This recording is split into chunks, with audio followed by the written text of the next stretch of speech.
I've been promoted to various different black belts. This would be my third one.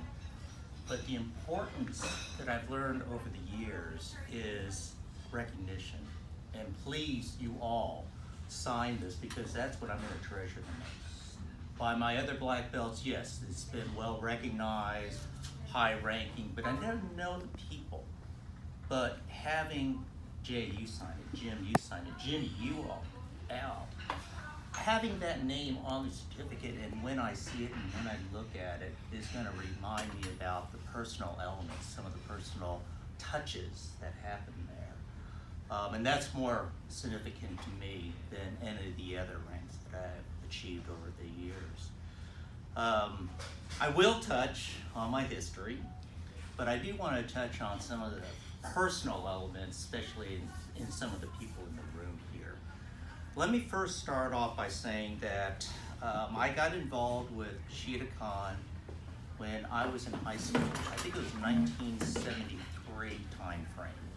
And during that period, Jay would come in to the mission school and teach us. Jim was really my key instructor that I learned from. But of course, back in those days, we had Mark Payne that was working out there. We had, Ed Bixby was part of that group also. Just a whole slew of legends of Bushidokan that we all would sit there and hear stories. Remember the flight examples? It looks like the food is here, so I'll try and make this quick. But as I was growing up during that period, there's a lot of life lessons that I learned at Bushidokan that carried me forward into other elements to that. And I want to share with you a Jim Harrison story. Mr. Harrison was that force that we all just kind of gravitated under. So during that period of time, there was a number of opportunities, thank you so much, opportunities to learn what was his philosophy in things. And of course, we all learned about the kumite, that fierce warrior spirit of that. But there's some other elements that taught me, Mr. Harrison, the human element, and I'd like to share with you a couple of stories there. One time, and we've all trained in this, anybody who trained in the Bushidokan style, and when Jimmy and I were talking, I wanted to make sure that, the practice of some of the things that we had done is still carried forward. But you probably all remembered the 7 strikes, 7 blocks, and there was a routine that was around that. And there's the 7 blocks with the 7 strikes to demonstrate to others about what's the foundation of Bushidokan. So on that particular night, we had some prospective customers coming in and wanting to learn about it. And Mr. Harrison was taking us through the demonstration. Sean was basically doing the technique. I think we called the uki. I was the uki on that. And if you remember in the blocking routine, we're supposed to go it through real quick. And then Mr. Harrison would say, okay, now let's slow it down and take it through. And I don't know why that particular day I was very apprehensive. I hadn't worked out with Sean on this. And instead of coming through a nice quick series, it was like 1, 2, 3, very, very slow. So he still remembers it though. Yes, I remembered it. And Mr. Harrison at the end of it kind of paused and he goes, all right, let's take this a little bit slower than take you through that. So we got through the demonstration. Well, the prospective group went and talked to the manager about the different belt programs. Remember the green belt, brown belt, black belt type programs. And here's Sean, here I am, and there's Mr. Harrison. It's just kind of real quiet, and he's standing there. And he goes, that was the most embarrassing demonstration I ever saw in my life. And he had us for the next hour going through that thing over and over and over again. And you all know, if you ever worked out with Mr. Harrison, how you can learn from his sternness. But my point is that as we started getting better, he started getting more lighthearted. he started joking with us. He started making us feel good about it. So I certainly learned that demonstration. And then as we got older, Jim had his schools, and this is after both you and I got our degrees up at KU. We started doing demonstrations around town. And that particular one was one that we had done, and we went to actually to a grade school. And at that grade school, we would go through that, and that introduced me to the element of how do you bring this forward to kids? How do you teach kids? How do we do that? Because when I tried to teach at the mission school, how do you work out with kids, Jimmy and I were talking about who was teaching the classes for the kids. I can't remember if I was first.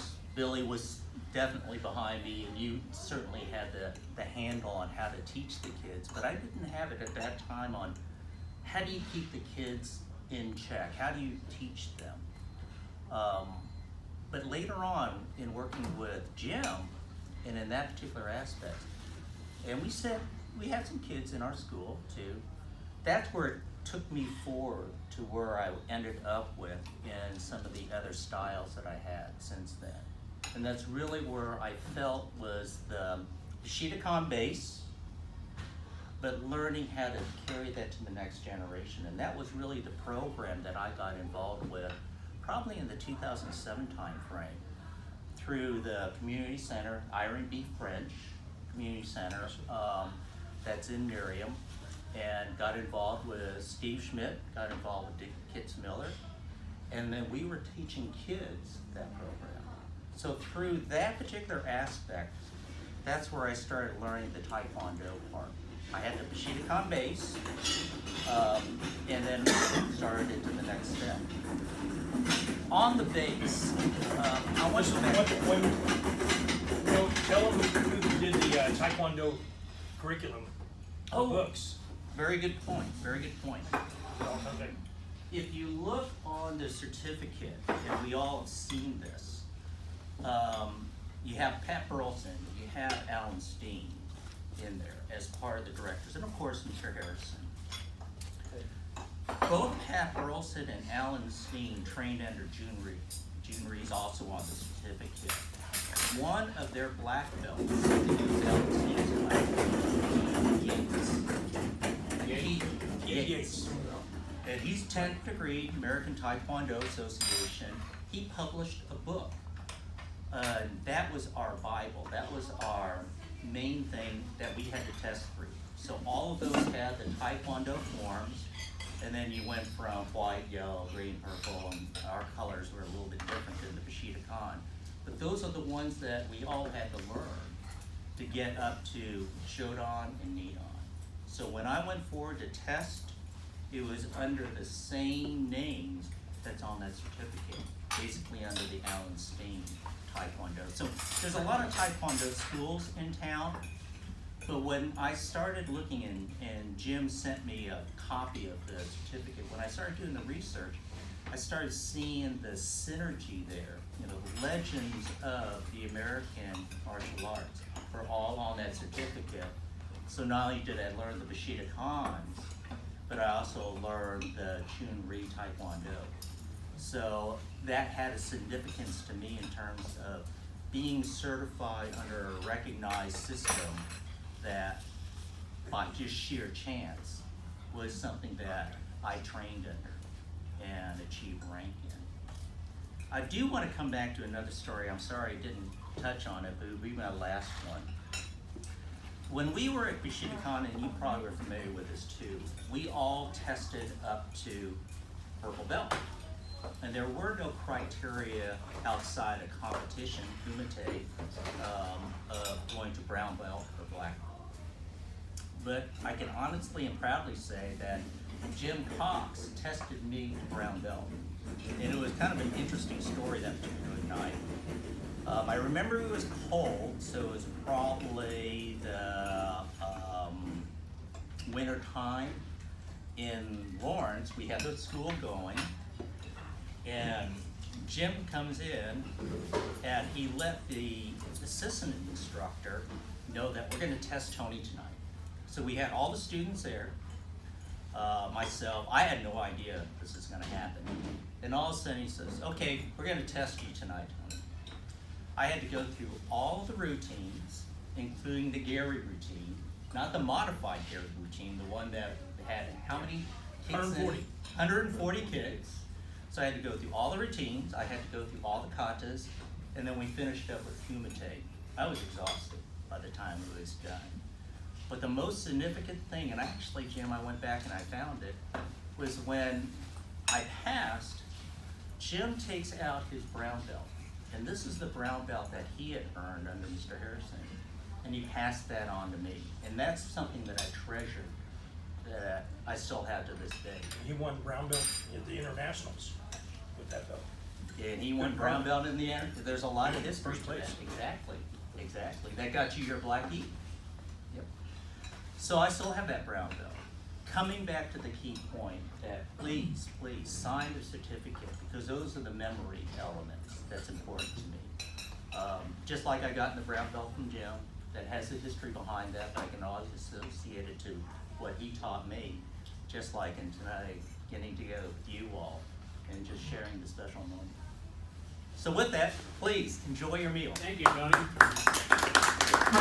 So awarding you your belt to another student says a lot, and it was a tradition. And that's one of the things that was pretty neat about martial arts. And it just was recognition of a great student. And what started me looking for Tony is I was on the phone with Mike Morton, and we were talking about the different